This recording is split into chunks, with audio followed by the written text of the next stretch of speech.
ಬೆಳಗಾಂಗೆ ಹೋಗಿ ಬಂದೆ. ಆಮೇಲೆ ಅಲ್ಲಿ ಹಲ್ಲೆಗೆ ಒಳಗಾಗಿದ್ದಂಥ ನಮ್ಮ ಸ್ಟಾಫು ಕಂಡಕ್ಟರು ಅವ್ರನ್ನೂ ಭೇಟಿ ಮಾಡಿದ್ದೆ. ಮತ್ತು ನಮ್ಮ ಅಧಿಕಾರಿಗಳ ಜೊತೆ ಎಲ್ಲ ಚರ್ಚೆ ಮಾಡಿ ಮತ್ತು ಈಗ ಬಸ್ಸುಗಳೇನಾಗಿದೆ, ಒಂದು ಕಡೆ ನಮ್ಮ ಬಸ್ಸು ಮಹಾರಾಷ್ಟ್ರಕ್ಕೆ ಹೋಗ್ತಿಲ್ಲ.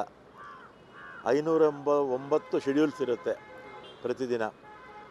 ಮಹಾರಾಷ್ಟ್ರದವ್ರದ್ದು ಒಂದು 130 ಏನೋ ಬರುತ್ತಷ್ಟೇ. ನಮ್ಮದು 509 ನಮ್ಮದು, ಅವ್ರದ್ದೊಂದು 130 140 ಇದೆ ಅಷ್ಟೇ.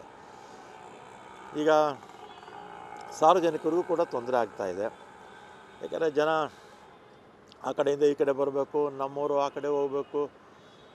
ಈಗ ಕೆಲವು ಆ ಭಾಗದಲ್ಲಿ ಇರ್ತಕ್ಕಂಥವ್ರು, ನಮ್ಮಲ್ಲಿ ಚಿತ್ರದುರ್ಗ ಒಂದೇ ಒಂದು ಕಡೆ ಒಂದು ಬಸ್ಸಿಗೆ ಮಸಿ ಬಳ್ದಿದ್ದು ಬಿಟ್ಟರೆ, ಅದಾದಮೇಲೆ ನಮ್ಮಲ್ಲಿ ಯಾರೂ ಕೂಡ ನಮ್ಮ ರಕ್ಷಣಾ ವೇದಿಕೆಯ ಕಾರ್ಯಕರ್ತರಾಗಲಿ ಅಥವಾ ಬೇರೆ ಸಂಘ ಸಂಸ್ಥೆಗಳಾಗಲಿ ಪ್ರೊಟೆಸ್ಟ್ ಮಾಡಿದ್ದಾರೆ. ಆದರೆ ಮಹಾರಾಷ್ಟ್ರ ಬಸ್ಗಳು ಎಲ್ಲೂ ಕೂಡ ಈ ಬಣ್ಣ ಬಳಿಯುವಂಥದ್ದೇನು ಮಾಡೋಕ್ಕೆ ಹೋಗಲಿಲ್ಲ. ಆದರೆ ಅವರು ಡ್ರೈವರ್ಸ್ಗೆ ಬಣ್ಣ ಬಳಿಯೋದು, ಕೇಸರಿ ಬಣ್ಣ ಬಳಿಯೋದು, ಮತ್ತು ಬಸ್ಸುಗಳ ಮೇಲೆ ಕಪ್ಪು ಇದರಲ್ಲಿ ಮಸಿನಲ್ಲಿ ಬರೆಯೋದೆಲ್ಲ ಕೂಡ ಮಾಡ್ತಾಯಿದ್ದಾರೆ. ಆಮೇಲೆ ನೆನ್ನೆ ರಾತ್ರಿಯೇ ನಮ್ಮ ಚೀಫ್ ಸೆಕ್ರೆಟರಿ ಅವರಿಗೆ ನೆನ್ನೆನೇ ಮಾತಾಡಿದೆ. ನೆನ್ನೆ ಚೀಫ್ ಸೆಕ್ರೆಟರಿ ಅವರು ಕೂಡ ಅಲ್ಲಿ ಸಂಬಂಧಪಟ್ಟಂಥ ಅಧಿಕಾರಿಗಳಿಗೆ ಮಾತಾಡಿದ್ದಾರೆ. ಮತ್ತು ನಾನು ಈಗ ಮುಖ್ಯಮಂತ್ರಿಗಳಿಗೆ ಎಲ್ಲ ವಿಚಾರವನ್ನು ಗಮನಕ್ಕೆ ತಂದೆ. ಮತ್ತು ಅಲ್ಲೇ ಅಲೋಕ್ ಮೋಹನ್ ಅವರು DGP ಅವರು ಕೂಡ ಅಲ್ಲೇ ಇದ್ದರು.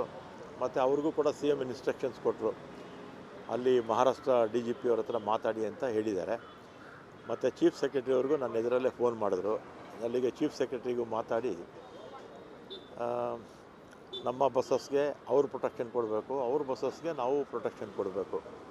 ಆಮೇಲೆ ಇದ್ರ ಬಗ್ಗೆ ಏನಾದರೂ ಅನ್ಯಾಯ ಇನ್ನೊಂದು ಆಗಿದ್ದರೆ ಪ್ರೊಟೆಸ್ಟ್ ಮಾಡಿಕೊಳ್ಳಿ. ಆದರೆ ಬಸ್ಸುಗಳ ಮೇಲೆ ಕಲ್ಲು ಎಸೆಯೋದಾಗಲಿ, ಬಸ್ಸುಗಳು ಬಣ್ಣ ಬಳಿಯೋದಾಗಲಿ ನಾವಾಗಲಿ ಅವರಾಗಲಿ ಯಾರೂ ಕೂಡ ಮಾಡೋಕ್ಕೆ ಹೋಗಬಾರ್ದು. ಇದಿಷ್ಟು ಮುಖ್ಯಮಂತ್ರಿಗಳ ಗಮನಕ್ಕೆ ತಂದಿದ್ದೀನಿ. ಕೊಟ್ಟರು, ನನ್ನ ಎದುರಲ್ಲೇ ಮಾತಾಡೋರು. ಅಲ್ಲೇ ಅಲೋಕ್ ಮೋಹನ್ ಅವರು ಅಲ್ಲೇ ಇದ್ದರು. ಆಮೇಲೆ ಫೋನಲ್ಲಿ ನಮ್ಮ ಚೀಫ್ ಸೆಕ್ರೆಟರಿ ಅವರು ಮಾತಾಡಿ ಅಲ್ಲಿ ಮಹಾರಾಷ್ಟ್ರ ಅಲ್ಲಿ ಸಂಬಂಧಪಟ್ಟಂಥ ಅಧಿಕಾರಿಗಳ ಹತ್ರ ಮಾತಾಡೋಕ್ಕೆ ಹೇಳಿದ್ದಾರೆ. ಅಲೋಕ್ ಮೋಹನ್ ಅವರು ಕೂಡ ಅಲ್ಲಿರ್ತಕ್ಕಂಥ ಮಹಾರಾಷ್ಟ್ರ DGPಗೆ ಮಾತಾಡಿ ಅಂತ CM ಇನ್ಸ್ಟ್ರಕ್ಷನ್ಸ್ ಕೊಟ್ಟರು.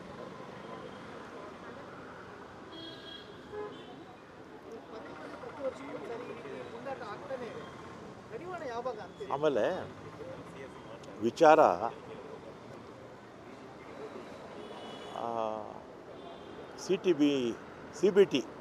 CBTಯಿಂದ ಸೂಳೆ ಬಾವಿಯೆಲ್ಲ ಹೋಗ್ತಾ ಇರ್ತಕ್ಕಂಥ ಮಧ್ಯದಲ್ಲಿ ಒಂದು ಗ್ರಾಮ ಬರುತ್ತೆ, ಸಣ್ಣ ಬಾಳೆಕುಳಿಂದ್ರಿ ಅಂತ. ಅಲ್ಲಿ ಏನಾಗಿದೆ, ಹೆಣ್ಮಕ್ಳಿಗೆ ನಾವು 0 ಟಿಕೆಟ್ ಕೊಡ್ತೀವಿ. ಈಗ ಆ ಹುಡುಗನ ಹತ್ರನೂ 0 ಟಿಕೆಟ್ ಇದೆ. ಒಬ್ಬ ಹುಡುಗನ ಹತ್ರ 0 ಟಿಕೆಟ್ ಕೊಡೋದು ಹೆಣ್ಮಕ್ಳಿಗೆ ನಿನ್ನ ಹತ್ರ ಹೇಗೆ ಬಂತು ಅಂತ ಇಲ್ಲಿ ಪ್ರಶ್ನೆ ಬಂದಿದ್ದು. ಅಷ್ಟಕ್ಕೇ ಫೋನ್ ಮಾಡಿ ಬಸ್ಸು ಮುಂದಕ್ಕೆ ಮೂವ್ ಆಗುತ್ತಲ್ಲ, ಬೇರೆ ಕಡೆಯಿಂದ ಕರೆಸ್ಕೊಂಡು ಡ್ರೈವರ್ ಮೇಲೆ ಹಲ್ಲೆ ಮಾಡಿದ್ದಾರೆ, ಕಂಡಕ್ಟರ್ ಮೇಲೆ ಹಲ್ಲೆ ಮಾಡಿದ್ದಾರೆ. ಆಮೇಲೆ ಆಸ್ಪತ್ರೆಗೆ ಹೋಗಿದ್ದೀನಿ, ನಾಳೆ ಡಿಸ್ಚಾರ್ಜ್ ಮಾಡ್ತಾರೆ.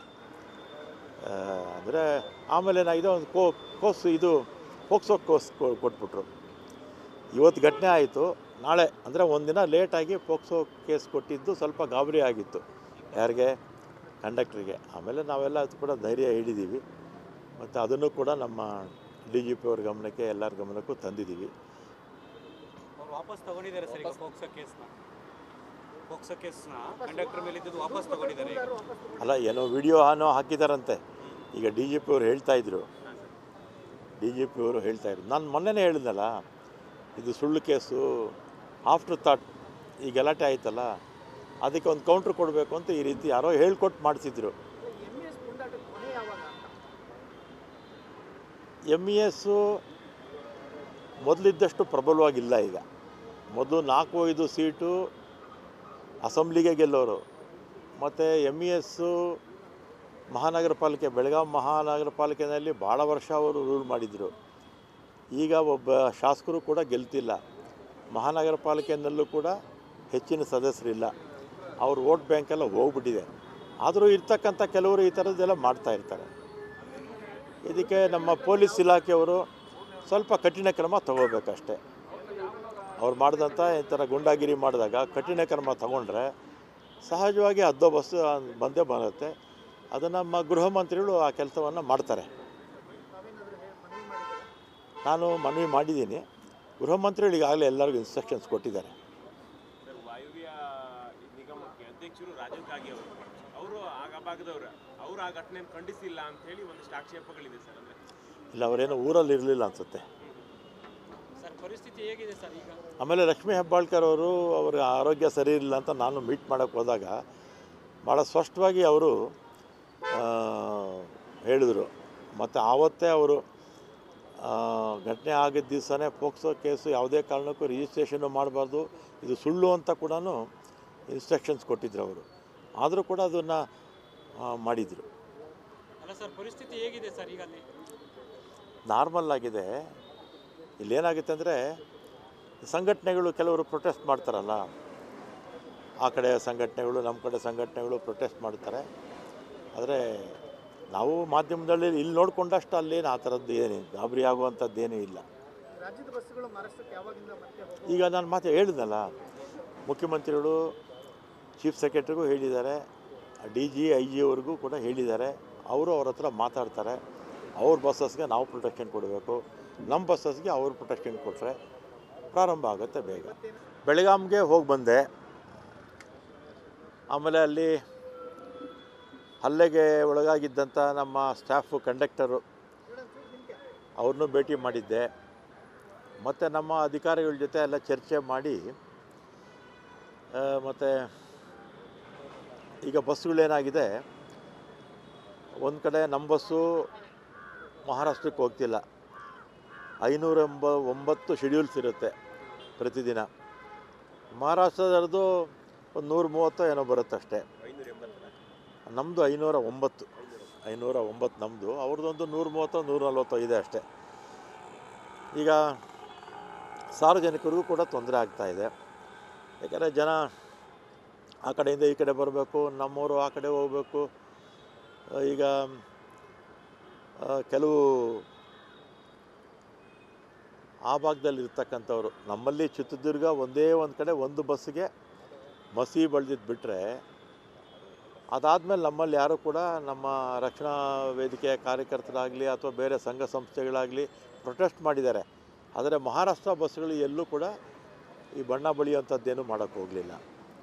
ಆದರೆ ಅವರು ಡ್ರೈವರ್ಸ್ಗೆ ಬಣ್ಣ ಬಳಿಯೋದು, ಕೇಸರಿ ಬಣ್ಣ ಬಳಿಯೋದು, ಮತ್ತು ಬಸ್ಸುಗಳ ಮೇಲೆ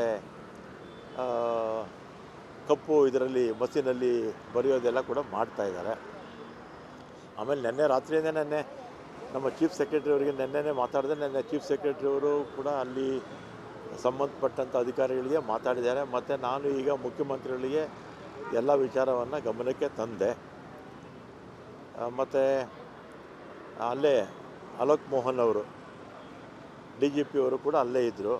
ಮತ್ತು ಅವ್ರಿಗೂ ಕೂಡ CM ಇನ್ಸ್ಟ್ರಕ್ಷನ್ಸ್ ಕೊಟ್ಟರು, ಅಲ್ಲಿ ಮಹಾರಾಷ್ಟ್ರ DGP ಅವ್ರ ಹತ್ರ ಮಾತಾಡಿ ಅಂತ ಹೇಳಿದ್ದಾರೆ. ಮತ್ತು ಚೀಫ್ ಸೆಕ್ರೆಟರಿ ಅವ್ರಿಗೂ ನನ್ನ ಎದುರಲ್ಲೇ ಫೋನ್ ಮಾಡಿದ್ರು.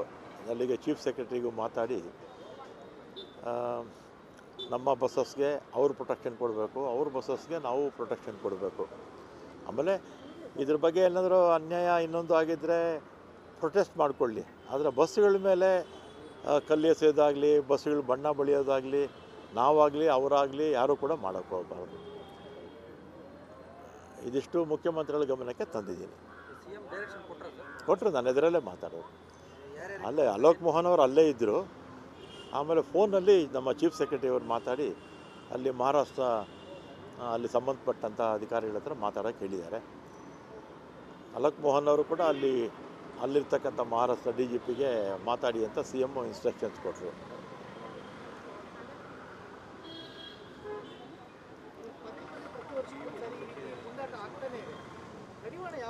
ಆಮೇಲೆ ವಿಚಾರ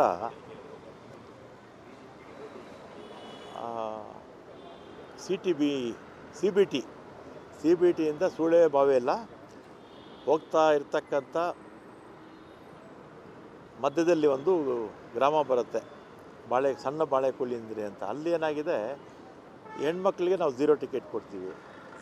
ಈಗ ಆ ಹುಡುಗನ ಹತ್ರನೂ 0 ಟಿಕೆಟ್ ಇದೆ. ಒಬ್ಬ ಹುಡುಗನ ಹತ್ರ 0 ಟಿಕೆಟ್ ಕೊಡೋದು ಹೆಣ್ಮಕ್ಳಿಗೆ ನಿನ್ನ ಹತ್ರ ಹೇಗೆ ಬಂತು ಅಂತ ಇಲ್ಲಿ ಪ್ರಶ್ನೆ ಬಂದಿದ್ದು. ಅಷ್ಟಕ್ಕೇ ಫೋನ್ ಮಾಡಿ ಬಸ್ಸು ಮುಂದಕ್ಕೆ ಮೂವ್ ಆಗುತ್ತಲ್ಲ, ಬೇರೆ ಕಡೆಯಿಂದ ಕರೆಸ್ಕೊಂಡು ಡ್ರೈವರ್ ಮೇಲೆ ಹಲ್ಲೆ ಮಾಡಿದ್ದಾರೆ, ಕಂಡಕ್ಟರ್ ಮೇಲೆ ಹಲ್ಲೆ ಮಾಡಿದ್ದಾರೆ. ಆಮೇಲೆ ಆಸ್ಪತ್ರೆಗೆ ಹೋಗಿದ್ದೀನಿ, ನಾಳೆ ಡಿಸ್ಚಾರ್ಜ್ ಮಾಡ್ತಾರೆ. ಅಂದರೆ ಆಮೇಲೆ ಏನಾಗಿದೆ, ಒಂದು ಪೋಕ್ಸೋ ಕೋಸ್ ಕೊಟ್ಬಿಟ್ರು. ಇವತ್ತು ಘಟನೆ ಆಯಿತು, ನಾಳೆ ಅಂದರೆ ಒಂದಿನ ಲೇಟಾಗಿ ಪೋಕ್ಸೋ ಕೇಸ್ ಕೊಟ್ಟಿದ್ದು ಸ್ವಲ್ಪ ಗಾಬರಿ ಆಗಿತ್ತು ಯಾರಿಗೆ, ಕಂಡಕ್ಟ್ರಿಗೆ. ಆಮೇಲೆ ನಾವೆಲ್ಲ ಅದು ಕೂಡ ಧೈರ್ಯ ಹಿಡಿದೀವಿ, ಮತ್ತು ಅದನ್ನು ಕೂಡ ನಮ್ಮ DGP ಅವ್ರ ಗಮನಕ್ಕೆ, ಎಲ್ಲರ ಗಮನಕ್ಕೂ ತಂದಿದ್ದೀವಿ. ಅವ್ರು ವಾಪಸ್ ತಗೊಂಡಿದ್ದಾರೆ ಸರ್ ಈಗ ಪೋಕ್ಸೋ ಕೇಸ್ನ ಕಂಡಕ್ಟರ್ ಮೇಲೆ ಇದ್ದದ್ದು ವಾಪಸ್ ತಗೊಂಡಿದ್ದಾರೆ. ಅಲ್ಲ, ಏನೋ ವಿಡಿಯೋ ಹಾಕಿದಾರಂತೆ. ಈಗ DGP ಅವರು ಹೇಳ್ತಾಯಿದ್ರು, ನಾನು ಮೊನ್ನೆನೇ ಹೇಳಿದ್ನಲ್ಲ, ಇದು ಸುಳ್ಳು ಕೇಸು, ಆಫ್ಟರ್ ಥಾಟ್ ಈ ಗಲಾಟೆ ಆಯ್ತಲ್ಲ, ಅದಕ್ಕೆ ಒಂದು ಕೌಂಟ್ರ್ ಕೊಡಬೇಕು ಅಂತ ಈ ರೀತಿ ಯಾರೋ ಹೇಳ್ಕೊಟ್ಟು ಮಾಡಿಸಿದ್ರು. MES ಮೊದಲಿದ್ದಷ್ಟು ಪ್ರಬಲವಾಗಿಲ್ಲ ಈಗ. ಮೊದಲು 4-5 ಸೀಟು ಅಸೆಂಬ್ಲಿಗೆ ಗೆಲ್ಲೋರು. ಮತ್ತು MES ಮಹಾನಗರ ಪಾಲಿಕೆ, ಬೆಳಗಾವಿ ಮಹಾನಗರ ಪಾಲಿಕೆಯಲ್ಲಿ ಭಾಳ ವರ್ಷ ಅವರು ರೂಲ್ ಮಾಡಿದರು. ಈಗ ಒಬ್ಬ ಶಾಸಕರು ಕೂಡ ಗೆಲ್ತಿಲ್ಲ. ಮಹಾನಗರ ಪಾಲಿಕೆಯಲ್ಲೂ ಕೂಡ ಹೆಚ್ಚಿನ ಸದಸ್ಯರಿಲ್ಲ. ಅವ್ರ ವೋಟ್ ಬ್ಯಾಂಕೆಲ್ಲ ಹೋಗ್ಬಿಟ್ಟಿದೆ. ಆದರೂ ಇರ್ತಕ್ಕಂಥ ಕೆಲವರು ಈ ಥರದ್ದೆಲ್ಲ ಮಾಡ್ತಾಯಿರ್ತಾರೆ. ಇದಕ್ಕೆ ನಮ್ಮ ಪೊಲೀಸ್ ಇಲಾಖೆಯವರು ಸ್ವಲ್ಪ ಕಠಿಣ ಕ್ರಮ ತಗೋಬೇಕಷ್ಟೆ. ಅವ್ರು ಮಾಡಿದಂಥ ಈ ಥರ ಗುಂಡಾಗಿರಿ ಮಾಡಿದಾಗ ಕಠಿಣ ಕ್ರಮ ತಗೊಂಡ್ರೆ ಸಹಜವಾಗಿ ಹದ್ದೋಬಸ್ತು ಬಂದೇ ಬರುತ್ತೆ.